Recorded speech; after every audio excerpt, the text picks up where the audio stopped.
So basic power flow conditions हम लोग देख चुके हैं कि एक्टिव पावर किस पे डिपेंड कर रहा है और रिएक्टिव पावर किस पे डिपेंड कर रहा है, ठीक है। तो बेसिक पावर फ्लो कंडीशन से ही उस कंडीशंस को समझने के लिए कुछ न्यूमेरिकल करते हैं। क्वेश्चन नंबर 10 देखते हैं। अभी आप सोच रहे होंगे सर क्वेश्चन नंबर 10 कैसे डाल दिया।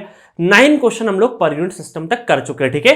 तो मैं क्वेश्चंस क्या करूंगा कि सीरियल वाइज चलने दूंगा ताकि आपको डाउट पूछने में सहूलियत हो कि सर क्वेश्चन नंबर 201 बता दीजिए या उसमें डाउट है तो डायरेक्टली सीरियल नंबर से रहेगा, तो मेरे लिए भी आसान रहेगा डाउट को टैकल करना, ठीक है। तो क्वेश्चन नंबर, डाउट आएंगे ना, बिल्कुल आएंगे डाउट, ठीक है। पावर सिस्टम अगर डाउट आ रहे हैं इसका मतलब पढ़ाई हो रही है, अगर नहीं आ रहे डाउट तो पढ़ाई नहीं कर रहे हो, ठीक है। कोशिश कर रहा हूं कि ऑनलाइन मीडियम में जो ये गैपिंग है, देखिए दो चीजें होती है ऑफलाइन और ऑनलाइन में। ऑनलाइन में सबसे बड़ा कंसर्न होता है स्टूडेंट्स का, सर डाउट कैसे सॉल्व करेंगे। बट मैं इस तरीके से पढ़ा रहा हूं जैसा आपने नेटवर्क भी देखा होगा, तो लगभग नेग्लिजिबल आपको डाउट आने की पॉसिबिलिटी अगर आप तरीके से पढ़े होंगे तो। अगर एक वीडियो को भी अगर समझ में नहीं आ रहा होगा दूसरी बार देखोगे तो डाउट लगभग क्लियर हो जाएंगे। तो मैं जानता हूं कि ये प्रॉब्लम होती है ऑनलाइन फेसिंग में कि डाउट क्लियरिंग का। तो डाउट क्लियरिंग के लिए मैं आपको वैसे ही बहुत ज्यादा बेसिक से पढ़ा रहा हूं, तो पहली बार आप क्या करिए, खुद से रेक्टिफाई करने की प्रॉब्लम कोशिश करिएगा, खुद से सॉल्व कर पाओ। अगर नहीं होगा बट ऑब्वियस कुछ ना कुछ रह जाएंगे, तो मैं एक डेडिकेटेड एक ईमेल आईडी आपको बताऊंगा आने वाले टाइम में, उस ईमेल आईडी पे ही आपको डाउट्स सेंड करने हैं, ठीक है, जिससे कि अप्रोप्रिएट मैं ही उसका आंसर दे पाऊंगा। चलिए क्वेश्चन नंबर 10 देखते हैं। अभी बाकी सारी चीजें इंफॉर्मेटिव वीडियो में आपको मिलती रहेगी। तो क्वेश्चन नंबर 10 में देखते हैं, a power of 10 megawatt to be transferred through an inductive impedance Z equal to J40 ohm, ठीक है। तो अब आप बोलोगे सर ये तो रिएक्टेंस है। अरे ठीक है ना, रेजिस्टेंस गायब कर दिया तो उसको हम लोग इंपीडेंस तो बोल सकते हैं ना। इंपीडेंस क्या होता है, R equal to R, Z equal to R plus JX। तो अगर ये पूरा इंपीडेंस है, इसमें रेजिस्टेंस गायब कर दो, इसको भी तो हम लोग इंपीडेंस ही बोल सकते हैं। तो कंफ्यूज नहीं होइएगा, ठीक है। तो रिएक्टेंस और इंपीडेंस में, तो चलिए आगे चलते हैं। The voltage at the sending end is 66 kilovolt and the load is at 60 kilovolt. Find the Q and del. देखिए नॉर्मल स्टूडेंट्स क्या करते हैं, इसका डायग्राम बनाएंगे थोड़ी देर के लिए, ठीक है। डायग्राम बनाया, ये है हमारा इंडक्टिव इंपीडेंस जो कि J40 ओम है हमारा, ठीक है। और ये है हमारा लोड, ठीक है, LOAD लोड, और ये हमारा 60 किलोवोल्ट, ये है हमारा 66 किलोवोल्ट, ठीक है। और आपसे पूछा है कि बताइए Q एंड डेल क्या होता है। तो अब आप बोलोगे सर ये तो बड़ा आसान है क्वेश्चन क्या है कि आपने सिखाया कि Q का फॉर्मूला जो है वो क्या हो जाएगा, V into del V divided by X, और यहां से आपने सिखाया कि V क्या है, ये वाला वोल्टेज है 60 इंटू डेल V कितना है, दोनों का डिफरेंस है, तो दोनों का डिफरेंस 66 माइनस 60 कितना हुआ, 6 हुआ, ठीक है। किलो मेगा बन जाएगा, कोई बात नहीं। और ये कितना, x कितना है 40, j के साथ नहीं रखना, और डायरेक्टली आपका कितना आ जाएगा, Q 9 MVAR आ जाएगा, जो कि आपका क्या हो जाएगा, करेक्ट आंसर है। ये आंसर बिल्कुल भी गलत नहीं है, करेक्ट है, ठीक है। तो MVA क्यों लिखा, मेगा 10 टू द पावर 6 क्यों लिखा, क्योंकि किलो क्या बन जाएगा, MVAR बन जाएगा, ठीक है। तो इस तरीके से आपका क्या आ जाएगा, आंसर आ जाएगा। बहुत ही बढ़िया, बहुत ही अच्छी बात। नेक्स्ट आपने किया कि आपको लोड एंगल निकालना है, तो लोड एंगल कैसे निकालेंगे, P equal to EV upon X, और ये हमारा क्या है, किसी लोड एंगल डेल, और ये है 0, रिसीविंग एंड है तो क्या हो जाएगा, 0 हो जाएगा। इसका मतलब हम लोग साइन डेल बोल सकते हैं। तो डेल इक्वल टू करना हो तो साइन इनवर्स क्या हो जाएगा हमारा, PX डिवाइडेड बाई EV, और यहां से जब आप रखोगे सारी वैल्यू तो यहां पर P कितना है, 10 मेगावाट, तो 10 मेगावाट, और किलो मेगा तो मेगा कैंसिल हो जाएगा, 40 डिवाइडेड बाय ये कितना हो जाएगा, 66 इंटू 60। जब इसको आप सॉल्व करोगे तो आपको मिलेगा लोड एंगल 5.78 डिग्री, या फिर किसी को मिल सकता है 5.79, दोनों ही सही है, ठीक है। अप्रोक्सीमेटली 5.78 या 5.79, तो ये आंसर भी मैं क्या बोलूंगा, बिल्कुल सही है।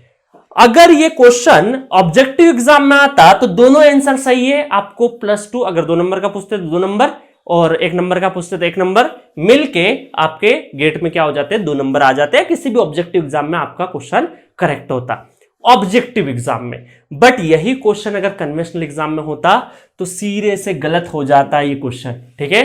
कन्वेंशनल एग्जाम के हिसाब से क्वेश्चन क्या है, एकदम 0 नंबर मिलते। अब ये बड़ी कहानी है, समझाता हूं क्यों 0 मिलेगा कन्वेंशनल में और ऑब्जेक्टिव में क्यों सही मिल रहा है, ठीक है। इसकी कहानी इस जो हमारे रिजल्ट आए हैं कि ऑब्जेक्टिव में सही आंसर आ रहा है और कन्वेंशनल में 0 क्यों मिल रहा है, इसके पीछे की कहानी बताता हूं। और बहुत ज्यादा इंपॉर्टेंट है न्यूमेरिकल, क्योंकि थ्रू आउट आपका पावर सिस्टम इसी न्यूमेरिकल पे डिपेंड करेगा। देखिए गाइस, मैं जो न्यूमेरिकल कराऊंगा ना, तो न्यूमेरिकल दर न्यूमेरिकल कुछ कुछ चीजें आपको सिखाते रहूंगा, जिससे कि क्या होगा अगले क्योंकि यहां जो भी न्यूमेरिकल डिस्कस होगा बहुत ही यूनिक होगा। जरूरी नहीं कि साथ प्रीवियस ईयर डिस्कस करा दिया हो, प्रीवियस ईयर के साथ साथ अच्छी किताबों से लिया हुआ न्यूमेरिकल जिसके अंदर कॉन्सेप्ट भी होगा। ठीक है, तो कॉन्सेप्ट बेस्ड न्यूमेरिकल में ज्यादा करने की कोशिश करूंगा ताकि आप गेट में अच्छी से अच्छी रैंक लेके आए।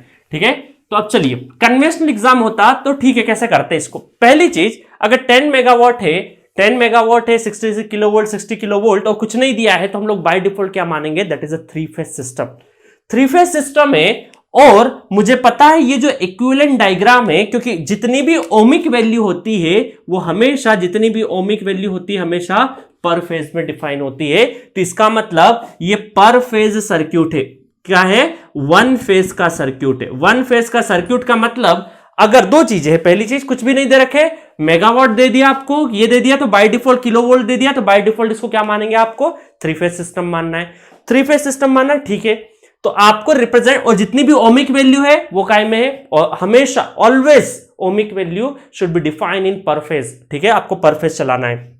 तो यहां पर परफेस चलाना है, तो आपकी जो इक्वेशन है वो गलत हो गई क्या, नहीं, क्योंकि क्यों आपने क्या लिखा, यहां तो ऊपर तो लाइन वोल्टेज लिख दिया और नीचे जो एक्स लिखा वो क्या लिख दिया, परफेस। तो ये तो क्या हो गया, वायलेशन ऑफ रूल हो गया। ठीक है, आंसर सही आया वो अलग बात है, और बताऊंगा आंसर क्यों सही आता ऑब्जेक्टिव में हमेशा।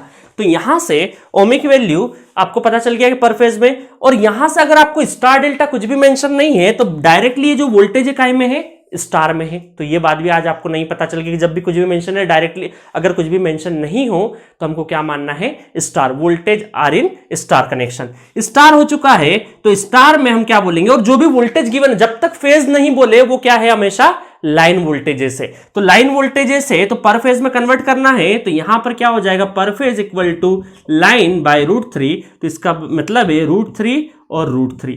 तो ये है आपका असल परफेज डायग्राम, क्योंकि ये क्वांटिटी परफेज में है, ये भी परफेज, ये भी परफेज, सब परफेज में आ चुका है। मतलब अब यहां से जो Q निकलेगा वो भी किसका निकलेगा, सिंगल फेज का, परफेज का निकलेगा। ठीक है, परफेज का निकला है तो V into del V divided by X। तो ये भी फेज में और ये भी फेज में। तो अब हमारी इक्वेशन ट्रू हो गई है। अब इक्वेशन ट्रू हो गई है तो V कितना है हमारा, 60/√3। ठीक है, और ये हो जाएगा 6/√3। ठीक है, इन दोनों का जो डिफरेंस है डिवाइडेड बाय 40। तो Q कितना हो जाएगा सिंगल फेज का, दैट इज 3 MVAR। ठीक है, और यहां से हम क्या बोल सकते हैं कि अगर मुझे 3 फेज का निकालना है तो Q 3 फेज कितना आ जाएगा, 3 इंटू Q सिंगल फेज जो कि 3 है, तो 3 इंटू 3 दैट इज 9 MVAR। आ गया करेक्ट आंसर। ठीक है, इसका मतलब क्या हो रहा है, हमारा आंसर क्यों सही आ रहा है, क्योंकि देखिए यहां पर एक दो जादू देखिए, जब भी दो वोल्टेजेस के मल्टीप्लीकेशन है, दो वोल्टेजेस का, या V² बोले या दो वोल्टेजेस का मल्टीप्लीकेशन बोले, उस टाइम पे क्या होता है कि जब स्टार कनेक्शन है तो √3 आएगा, तो ये दोनों मल्टीप्लीकेशन 3 बनेगा, 3 से डिवाइड होगा, और वापस 3 फेज का जब निकालेंगे 3 का मल्टीप्लाई हो जाएगा। तो क्या हो जा रही है, इक्वेशन बैलेंस हो जा रही है, इनकेस जब दो वोल्टेजेस के मल्टीप्लीकेशन है। इसका मतलब आज से आप ये गोल्डन रूल याद रख लीजिए, पूरे पावर सिस्टम में ऑब्जेक्टिव के लिए बहुत काम का है, कि जब भी कोई भी इक्वेशन मिलेगी, बहुत सारी जगह मिलेगी, मैं आपको रिमाइंड भी कराते रहूंगा कि मैंने पहले न्यूमेरिकल से आपको बेसिक पावर फ्लो कंडीशन का जो न्यूमेरिकल है उससे कनेक्ट करवाऊंगा बार बार।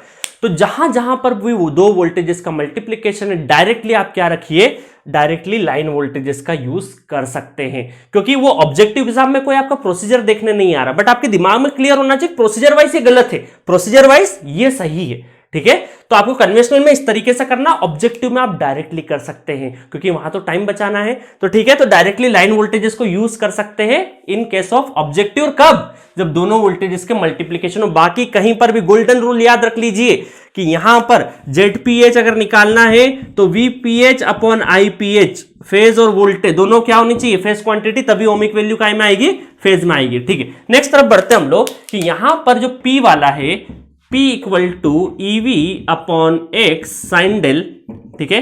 तो ये पावर जो है 10 मेगावाट, तो ये क्या दे रखा है आपको, 3 फेज पावर दे रखा है। तो इसको क्या कर देंगे हम लोग, सिंगल फेज के लिए क्या हो जाएगा 10/3 मेगा, तो किलो किलो कैंसिल हो जाएगा। ई कितना है 60/√3 एंड 66 एंड 63/√3, ये हो गया 40। और साइन डेल यहां से भी देखिए 3 कैंसिल, तो वही वैल्यू आ जाएगी कि नहीं। तो आंसर यहां से भी क्या होगा 5.78 या 79 ही लगभग अप्रोक्सीमेटली आएगा। तो आंसर्स में कोई भी वेरिफिकेशन मतलब डिफरेंस नहीं आएगा, तो आंसर सही आ रहे हैं। मतलब ऑब्जेक्टिव के लिए डायरेक्टली √3 करने की जरूरत नहीं, डायरेक्ट लाइन रख सकते हैं, बट कन्वेंशनल में इस प्रोसीजर को आप फॉलो करेंगे। तो यहां से 2-3 चीजें सीखी कि डायरेक्टली अगर कुछ भी नहीं दे तो जो भी है वोल्टेजेस हमेशा काय में होंगे, लाइन में होंगे। और ये काय में गिवन होंगे, अगर कुछ भी गिवन नहीं हो तो स्टार में गिवन होंगे। और कुछ भी फेज, ये सिंगल फेज 3 फेज नहीं दे तो आप वैल्यू देखकर क्या बोलेंगे कि ये क्या है हमारी 3 फेज क्वांटिटी, इस तरीके से कर सकते हैं। तो और ओमिक वैल्यू काय में होगी हमेशा, ओमिक वैल्यू हमेशा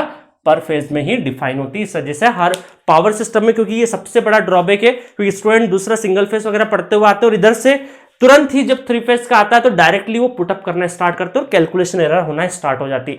तो आज आपने इस न्यूमेरिकल से 4-5 चीजें सीखी है, इसको दोहराना नहीं है। इन न्यूमेरिकल को जो ये चीजें सीखी है, ohmic value, 3 phase, line, star, इनको दूसरे जब न्यूमेरिकल करोगे तो दोहराना नहीं है अपनी मिस्टेक्स को, ठीक है। अब समझ में आ गया ऑब्जेक्टिव और कन्वेंशनल में क्या करना है, 2 वोल्टेज का मल्टीप्लीकेशन, मतलब हम लोग डायरेक्टली पुट कर सकते हैं। चलिए नेक्स्ट न्यूमेरिकल देखते हैं। सो क्वेश्चन नंबर 11 देखते हैं। क्वेश्चन नंबर 11 बहुत ही इंटरेस्टिंग क्वेश्चन है। टू बस power system shown in the figure supplied a load of 1.0 plus J0.5 per unit, ठीक है। आपको डायग्राम में गिवन है बस नंबर 1 एंड बस नंबर 2। ये बसेस वगैरह की इंफॉर्मेशन आगे चल के मैं बताऊंगा, ठीक है। अभी ये समझ लीजिए कि यहां पर एक बस है और ये भी एक बस है, बस नंबर 1 एंड 2। यहां का इस बस का वोल्टेज है V1 एंगल 0 डिग्री एंड यहां पर है J0. ये ट्रांसमिशन लाइन का बीच का है, ठीक है। रिएक्टेंस दे रखा है, रेजिस्टेंस नहीं है। और यहां पर ये सब पर यूनिट में, ठीक है, 1 एंगल ∆2। पहली चीज, पर यूनिट में सिंगल फेज 3 फेज कोई मैटर नहीं करता, डायरेक्टली आप फॉर्मूला लगा सकते हैं। आपके लिए खुशखबरी, ये ऑलरेडी मैं आपको पर यूनिट सिस्टम में बता चुका हूं, एडवांटेज में गिनाया था मैंने कि पर यूनिट सिस्टम का क्या एडवांटेज है कि यहां पर सिंगल फेज और 3 फेज का ध्यान नहीं रखना पड़ता हमें, डायरेक्टली आप फॉर्मूले यूज कर सकते हैं। नेक्स्ट चलते हैं हम लोग, यहां पर लोड दे रखा है। अब देखिए लोड में ये क्या है, असल में 1.0 प्लस J0.5 असल में P प्लस JQ रिप्रेजेंट हो रहा है। दोनों ही पॉजिटिव क्वांटिटी है और इस लोड के पास कोई दूसरा जनरेटर नहीं लगा है, मतलब कि एक्टिव पावर रिएक्टिव पावर जो एब्जॉर्ब कर रहा है ये लोड, ये दोनों पॉजिटिव है। और पॉजिटिव है इसका मतलब कहां से आ रहा होगा, वो जनरेटर साइड से ही आ रहा होगा। वो दोनों कहां से आ रहे होंगे, हमारे जनरेटर साइड से ही आ रहे होंगे, ठीक है, जनरेटर साइड से, क्योंकि P और Q दोनों पॉजिटिव। आगे चल के मैं बता दूंगा पॉजिटिव निगेटिव का क्या अंतर है, अभी समझ लीजिए, क्योंकि मैं यहां पर दूसरी चीज समझाना चाह रहा हूं। मतलब हमें पता है कि एक्टिव पावर जनरेटर से लोड जा रहा है और रिएक्टिव पावर भी कहां से कहां तक जा रहा है, जनरेटर से लोड जा रहा है। अब मैंने बताई थी आपको कंडीशन बताई थी कि अगर आपका एक्टिव पावर फ्लो होना है तो लोड एंगल का क्या होना चाहिए, डिफरेंस होना चाहिए, प्रोपोर्शनल टू डिफरेंस। और ये जो डिफरेंस है वो क्या होना चाहिए हमारा, higher potential to lower potential. तो यहां तो क्या है, एक तरफ का तो 0 है, एक तरफ का तो 0 है, दूसरी तरफ का क्या है ∆2 है, दूसरी तरफ का क्या है ∆2 है, ठीक है। और ये अगर इसी डायरेक्शन में, मतलब क्या होना चाहिए, 0 शुड बी ग्रेटर देन, अगर इस क्वांटिटी को पॉजिटिव होना है, क्योंकि P क्या है अल्टीमेटली पॉजिटिव है, तो आपका ये पूरा क्वांटिटी क्या होना चाहिए, पॉजिटिव। और ये तभी होगा जब 0 ग्रेटर देन ∆2 होगा। मतलब आपका क्या है, इन शॉर्ट ये इक्वेशन को भूल जाइए थोड़ी देर के लिए। एक्टिव पावर कैसे फ्लो करेगा, higher load angle to lower load angle. और यहां पर हमें पता है कि एक्टिव पावर ऐसे ही फ्लो हो रहा है, तो 0 है और ∆2 है, मतलब ∆2 0 से छोटा कब हो सकता है, जब उसका क्या हो वैल्यू, निगेटिव। तो 0 से छोटा निगेटिव, मतलब एक बात तो तय है कि जो ∆2 का वैल्यू आएगा वो निगेटिव आएगा। अब निगेटिव है और ये एक पॉजिटिव है, मतलब पॉजिटिव वाला आंसर नहीं होगा, बाकी 3 क्वांटिटी निगेटिव में है। एक और चीज बताता हूं कि Q क्या है, Q कैसे फ्लो करेगा, Q is proportional to E minus V। और अभी E की जगह क्या है यहां पर, Q इज प्रोपोर्शनल टू, तो V1 माइनस 1, मतलब कि 1 से V1 should be greater than 1, तभी ये क्या क्वांटिटी होगी आपकी, पॉजिटिव होगी। इन शॉर्ट इक्वेशन को भूल जाइए। रिएक्टिव पावर कैसे फ्लो करेगा, higher potential to lower potential. तो V1 का पोटेंशियल 1 से क्या होना चाहिए, ज्यादा होना चाहिए, तभी तभी जनरेटिंग एंड से लोड साइड में रिएक्टिव पावर फ्लो करेगा, क्योंकि ये दोनों क्या है, पॉजिटिव है। चलिए, तो इसका मतलब V1 क्या होगा, 1 से बड़ा, तो 1 से बड़ा 3 1 से बड़े, मतलब एक ही छोटा है, तो A is the wrong answer, B C D में से आंसर हो सकता है। अब सॉल्व करना पड़ेगा। ये ऐसा तरीका इसलिए बताया कि बहुत बार, कई बार ऑप्शंस एलिमिनेशन से आपका आंसर टिक हो जाता है, आपको क्या करना है, सॉल्व करने की जरूरत नहीं है। बट यहां पर बहुत चतुराई दिखाई है, तो चतुराई दिखाई है, इसका मतलब तीनों ऑप्शंस को आपको इक्वेशन सॉल्व करनी पड़ेगी। ठीक है, सॉल्व तो कर ही लेंगे हम लोग। तो चलिए अब हम लोग सॉल्व करते हैं। ये तो रहा कॉन्सेप्ट। तो आपको बात समझ में आ रही है कि एक्टिव पावर कैसे फ्लो होता है, डिफरेंस ऑफ लोड एंगल पे, और reactive power difference of voltage magnitude पे। तो चलिए अब बात करेंगे हम लोग। तो यहां से Q इक्वल टू कितना हो जाएगा, V into del V divided by X, और Q कितना है आपका, Q है 0.5, तो ये है 0.5 Q, ठीक है। और V कितना है आपका, V ये होता है, V कौन सा, ये वाला वोल्टेज V, क्योंकि रिसीविंग एंड साइड का V, तो V कितना हो जाएगा 1, और डेल V क्या हो जाएगा, डेल V का मतलब है क्या है, 0 माइनस कितना हो जाएगा, या एक काम करते हैं डेल V ही फाइंड कर लेते हैं पहले तो, और ये कितना हो जाएगा हमारा, x कितना है हमारा 0.1, ठीक है। तो इसका मतलब डेल V हो जाएगा 0.05 पर यूनिट, ठीक है। और डेल V क्या होगा, V1 माइनस 1, तो हम क्या बोल सकते हैं, V1 minus 1 equal to 0.05 per unit. तो यहां से V1 कितना आ जाएगा, 1.05 पर यूनिट। आई बात समझ में। तो ये V1 की वैल्यू हो जाएगी, और यहीं से हम क्या लगा सकते हैं, आंसर टिक लगा सकते हैं, क्योंकि 2 तो क्या है 1.1, तो यहीं से सीधे सीधे B is the correct option. But एक बार हम लोग क्या चेक करेंगे, यहां पर ये एंगल भी चेक करते, बाकी आंसर आ चुका है आपका यहीं से। तो चलिए अगर मुझे बाकी का आंकड़ा चेक करना है तो यहां पे चेक कर लेते, बहुत जगह हमें हमारे पास। तो यहां से हम क्या बोल सकते हैं, P equal to EV upon X sine del, और डिफरेंस ऑफ डेल है, ठीक है असल में। तो P कितना है हमारा, तो P हो जाएगा, ये हो जाएगा P कितना है हमारा 1 per unit, 1 per unit P है, और यहां पर E है हमारा, E की जगह सेंडिंग एंड वोल्टेज, तो सेंडिंग एंड वोल्टेज कितना हो जाएगा V1, एंड V कितना है हमारा 1 अपॉन x कितना है हमारा 0.1 साइन डेल, और V1 अभी निकाला हम लोगों ने, V1 कितना 1.05, तो ये हो जाएगा 0.1, या एक काम करते हैं, एक स्टेप और लिख देते, तो 1.05 मल्टीप्लाई बाय 1, मतलब 0.1 वही रहेगा, सेम वैल्यू रहेगा, और साइन डेल, और जब इसको करेंगे हम लोग तो यहां से क्या आ जाएगा, जो डेल का इक्वेशन रहेगा वो आ जाएगा 5.46 डिग्री, 5.46 डिग्री रहेगा। बट आपसे पूछा है डेल 2, तो ये असल में क्या हो जाएगा हमारा, जो यहां से हम लोगों ने लिखा है डेल, तो डिफरेंस है 0 minus del 2 equal to 5.46 degree, ठीक है। सॉल्व तो कर ही लोगे आप, और यहां से डेल 2 क्या हो जाएगा, माइनस उधर शिफ्ट हो जाएगा, तो minus 5.46 degree is the load angle, ठीक है। तो ये हो जाएगा हमारा वेरीफाई, आंसर हमारा हो गया है वेरीफाई। तो हमने सॉल्व भी कर लिया। हमारे पास 2-3 टेक्निक है। पहला टेक्निक इस क्वेश्चन को सॉल्व करने के लिए, क्योंकि ऑप्शन हो सकता है कॉन्सेप्ट के ऊपर क्वेश्चन रिपीट करे, और ऐसे क्वेश्चन बहुत आते हैं, कॉन्सेप्चुअल क्वेश्चन बहुत आते हैं। तो आप क्या करेंगे, बाकी लोगों जैसे नहीं भिड़ जाएंगे सॉल्व करने के लिए। आप सोचे अभी तो डेटा इजी तो सॉल्व कर सकते हैं, अगर डेटा बड़ा होता तो फिर दिक्कत हो जाती। तो आप कैसे सोचेंगे, जो आप सीख रहे हैं, सीखने या कॉन्सेप्चुअल दिमाग डेवलप करने का क्या फायदा है, कि आप पहले तो अप्रोच से जाएंगे कि एक्टिव पावर फ्लो होने का क्या कंडीशन है और रिएक्टिव पावर फ्लो होने का क्या कंडीशन है। Active power depend on the load angle and reactive power depend on the voltage difference. वहीं से आप क्वेश्चन कर ले जाएंगे। गेट 2020 में पूछे हैं ऐसे क्वेश्चंस, ठीक है। कॉन्सेप्चुअल क्वेश्चंस के ऊपर बहुत ज्यादा फोकस किया है, और अगर यकीन नहीं हो तो प्लेलिस्ट में जाना और विजन वाले सेक्शन में, जिस सेंटर की प्लेलिस्ट पे जाना यूट्यूब की, और विजन वाले सेक्शन में जाना, और गेट का जो मैंने 3 घंटे का क्वेश्चन पेपर डिस्कस किया था, क्वेश्चन पेपर तो नहीं बोलूंगा, किस तरीके से गेट के एग्जाम को हैंडल करना है, उसका लास्ट वाला 10 मिनट सुनना, आपको रियलाइज हो जाएगा कि मैंने लगभग जो गेट 2020 में पेपर आता है उसी के आसपास मैंने बोला था 56, 57, 58 के आसपास अच्छा रैंक आ जाएगा, अगर एक्यूरेसी अच्छा रहेगा आपका। तो करीब वही पेपर बना है जो मैंने एक्सपेक्ट किया था। तो आप जरूर देखिएगा वो विजन वाला, और जबकि वो वीडियो पहले का डला हुआ है, ऐसा नहीं कि गेट होने के बाद मैं अंदाजा लगा रहा हूं, ये अंदाजा मैंने पहले ही लगाया था। तो मैं ये नहीं बोल रहा हूं कि मेरी भविष्यवाणी सही हो गई, बट अगर क्योंकि 4, 5, 10 साल का आपका अगर एक्सपीरियंस है चीज़ों को लेने का, आप साल दर साल आप कंपेयर करते हैं कोई पेपर वगैरह, तो उससे आइडिया लगता है आपको कि इस साल आईआईटी क्या करने वाला है। तो वहां से आपको पता चलता है कि एनालिटिकल पेपर बनने की संभावना है, टफ पेपर बनने की पॉसिबिलिटी, और वो हुआ भी।